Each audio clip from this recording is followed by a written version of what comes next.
ଆଜି ଭଦ୍ରକ ବନ୍ୟାଞ୍ଚଳ ପରିଦର୍ଶନ କରିବେ ମୁଖ୍ୟମନ୍ତ୍ରୀ। ଉତ୍ତର ଓଡ଼ିଶାରେ ପ୍ରଳୟଙ୍କରୀ ବନ୍ୟା ବିଭୀଷିକା। ପାଣିରେ ଉବୁଟୁବୁ ହେଉଛି ଭଦ୍ରକ ଓ ବାଲେଶ୍ୱର ଜିଲ୍ଲାର ଅନେକ ଅଞ୍ଚଳ। ଆଗକୁ ପ୍ରବଳ ବର୍ଷା ଏବଂ ବନ୍ୟା ପରିସ୍ଥିତି ନେଇ ବାଲେଶ୍ୱର, ଭଦ୍ରକ ଓ ଯାଜପୁର ଜିଲ୍ଲା ପାଇଁ ଆସନ୍ତା 2 ଦିନ ଗୁରୁତ୍ୱପୂର୍ଣ୍ଣ। ଏଥିମଧ୍ୟରେ ଆଜି ମୁଖ୍ୟମନ୍ତ୍ରୀ ମୋହନ ଚରଣ ମାଝୀ ବନ୍ୟା ପ୍ରଭାବିତ ଧାମନଗର ଏବଂ ତିହିଡ଼ି ବ୍ଲକ ପରିଦର୍ଶନ କରିବାର କାର୍ଯ୍ୟକ୍ରମ ରହିଛି। ମୁଖ୍ୟମନ୍ତ୍ରୀ ଆକାଶ ମାର୍ଗରୁ ଯାଜପୁର ଏବଂ ଭଦ୍ରକର ବନ୍ୟାଞ୍ଚଳ ପରିଦର୍ଶନ କରିବେ। ତତ୍ସହିତ ମୁଖ୍ୟମନ୍ତ୍ରୀ ମଧ୍ୟ ଟ୍ୱିଟ୍ କରି ସୂଚନା ଦେଇଛନ୍ତି ଯେ ରାଜ୍ୟର କିଛି ଅଞ୍ଚଳରେ ପୁନର୍ବାର ଲଗାଣ ବର୍ଷା ଯୋଗୁଁ ସୃଷ୍ଟି ହୋଇଥିବା ବନ୍ୟା ପରିସ୍ଥିତି ଉପରେ ସରକାର ତୀକ୍ଷ୍ଣ ଦୃଷ୍ଟି ରଖିଛନ୍ତି।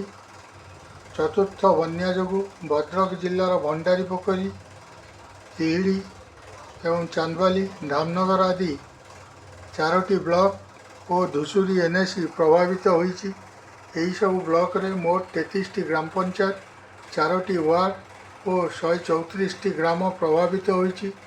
1,96,240 ଜଣ ଲୋକ ପ୍ରଭାବିତ ହୋଇଛନ୍ତି। ବନ୍ୟା ପାଣିରେ ଟ୍ୟୁବୱେଲ୍ ବୁଡ଼ି ରହିଥିବାରୁ ପିଇବା ପାଣି ମଧ୍ୟ ସମସ୍ୟାର ସମ୍ମୁଖୀନ ହୋଇଛନ୍ତି। ସ୍ଥାନୀୟ ପ୍ରଶାସନ ସମ୍ପୂର୍ଣ୍ଣ ତତ୍ପରତା ସହ କ୍ଷେତ୍ରସ୍ତରରେ ଉପସ୍ଥିତ ରହି ସ୍ଥିତିର ଅନୁଧ୍ୟାନ କରିବା ସହ ଆବଶ୍ୟକ ଉଦ୍ଧାର ଏବଂ ସହାୟତା କାର୍ଯ୍ୟ ଜାରି ରଖିଛି। ଆଖୁଆପଦାଠାରେ ବୈତରଣୀ ନଦୀର ଜଳସ୍ତର ବିପଦ ସଙ୍କେତ ଉପରେ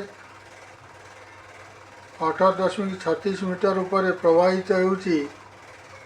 ବନ୍ୟା ଜଳ ଅନେକ ଲୋକଙ୍କ ଘରେ ବନ୍ୟା ଜଳ ପ୍ରବେଶ ଯୋଗୁଁ ସେମାନେ ନଦୀବନ୍ଧ ଉପରେ ନିଜ ଗୋରୁ ଗାଈଙ୍କୁ ନେଇ ପଲିଥିନ୍ ଟାଣି ଜୀବନ ବିତାଉଛନ୍ତି। ଶହ ଶହ ହେକ୍ଟର ଜମିରେ ବନ୍ୟା ପାଣି 4ଟି ବନ୍ୟାରେ ବୁଡ଼ି ରହିବା ଯୋଗୁଁ ଚାଷୀକୂଳ ଭାଙ୍ଗି ପଡ଼ିଛି। ରାଜମକୁନ୍ଦପୁର ବ୍ରିଜ ଓ ମାତଗଜପୁର ବ୍ରିଜ ଉପରେ 3 ଫୁଟର ବନ୍ୟା ପାଣି ପ୍ରବାହିତ ହେଉଛି। ପ୍ରଶାସନ ପକ୍ଷରୁ ଗୋଟିଏ NDRF ଟିମ୍ ଏବଂ 3ଟି ଓଡ୍ରାଫ୍ ଟିମ୍ ଉଦ୍ଧାର କାର୍ଯ୍ୟରେ ଲାଗିଥିବା ବେଳେ ବିଭିନ୍ନ ଲୋକଙ୍କୁ ରନ୍ଧା ଖାଦ୍ୟ ଦିଆଯାଉଛି।